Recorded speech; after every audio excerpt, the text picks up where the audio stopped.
Hey guys, I'm Dr. Chapa, and today I'm going to be talking to you about whiplash. Whiplash is a very common thing from all the different macro traumas and micro traumas that we put our bodies through. And so for some examples of some macro traumas that we see that cause whiplash, we're talking car accidents is probably the most common, followed by usually sports injuries, especially football players, wrestlers, gymnasts, any type of where you have the traumas from the falls, the impacts. What that can do is it can cause tearing of the ligaments in your spine, which eventually then will wreak havoc down the road. Some of your examples of some micro traumas that you might have experienced is a lot of you guys might be used to the people that sit at their computer all day and are looking down, studying all day, for like people in school, and we're talking like the most common right now, text message neck. They put in the micro traumas on the ligaments in the neck. And so let's get a little bit more in detail of what that is and what that can cause. And so if we're looking at the neck, a normal cervical spine, when you look at it like this, so this here would be the front, this one here would be the back, right, of the spine. And so when you're looking, you should have a nice C-shaped curve in your neck. And that's how God designed it, for the proper type of absorption of different pressures in your life. And it puts the most stability in that spine. It allows the things in your body, your brain, to properly communicate. And so, however, if we're looking at the actual anatomy, along the front side of the vertebrae, we have a ligament that pretty much comes here and it bounces and it bounces and it connects all these bones together. That ligament is called your anterior longitudinal ligament. Right on the back side of the spine, you have another one. This one here comes here, goes like this, and it connects all the way through around the back side of the joints. That one is called your posterior longitudinal ligament. You actually have one more ligament inside the back here, kind of runs, so you have the spinal cord that runs right behind the spine, bodies right there, and you have another one that goes on the other side of the spinal cord. That one is called your ligamentum flavum. So you actually have three main ligaments that run down the length of your spine, surrounding and protecting those vertebrae to make sure that they hold nice and stable. Just like if you picture your elbow, you have ligaments that keep your elbow from hyperextending. However, if we were to hyperextend that elbow and tear these ligaments in the elbow, it creates a sloppy joint in there, and it can cause more arthritis down the road. The same thing can happen in your neck. And so as we're looking at this, and let's say we have some sort of, like, we're driving along and we get in a whiplash, right? That, what it does, it'll tear those ligaments, and sometimes you can tear just one of those three. Sometimes people tear all three, depending on the severity of that trauma. And so once again, so we have our anterior longitudinal ligament. It goes like this, right? And then if this here is an example of where you would tear it, and it runs down like that. And then if you go on the back side, you have the torn part of the ligament right there, goes like that, and then once again you have your ligamentum flavum right there. And so if you can see, this joint looks dysfunctional. And so anytime we come in and we take x-rays on somebody, this is one of the main things that we're looking for. We want to try to catch any type of ligament damage in the neck as soon as possible, because we want to be able to stabilize those muscles, ligaments, and tendons back around that joint so that the following doesn't happen. And so let's say that we don't catch it and people don't know. The reason why a lot of people don't know is when they have some sort of whiplash, they bounce back up. Let's say it's a little bit more severe of a trauma, like a car accident. They go into the hospital checks them out, and they're like, oh no, you're good to go. Here's some muscle relaxers, it'll be fine. And so what they don't know is that tears those ligaments. And when left torn like this, if you fast forward about 10 years, when we'll first start to see the real problems down the road, that's when we start to see something called disc degeneration and arthritis. And so there's a really important law in the body that I'm going to tell you about. It's called Wolff's Law.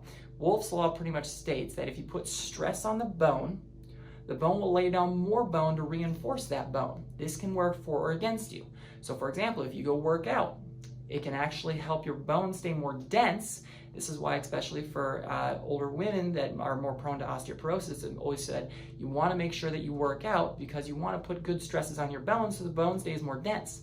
However, if you can put bad stress on the bone, like an overabundance of stress in one spot, it'll actually lay down more bone to reinforce it, aka osteoarthritis. And we want to prevent that osteoarthritis. And so let's walk through this cycle. Normal neck, you get into whiplash, tears the ligaments, we don't catch the whiplash, then we move over into you got this grinding and tearing up the disc from every time you move your neck down and up and side to side. You just got this sloppy joint, so it starts to grind and wear out the disc in between your bones where you have that ligament damage. And so it starts to put more bad stress on the ligaments here, and it starts to wear down and build up the arthritis. And so typically at about the 10-year mark, we start to see the arthritis form, and it starts to first show up as like a snowplow effect where it starts to kind of wing out. And then eventually it gets to a point where you get this concavity in the front of the bone when it's really bad. But in the beginning, when we start to see that snowplow effect, we know we're kind of in that 10 to 20 year range, depending on the severity of that macro or micro traumas. And it can be a combination. I can't tell how many people I've had come and be like, oh yeah, I fell off a horse, I was a gymnast, and I've been in 3 car wrecks, I did motocross. And they're like, which one caused it? I'm like, well, all of them.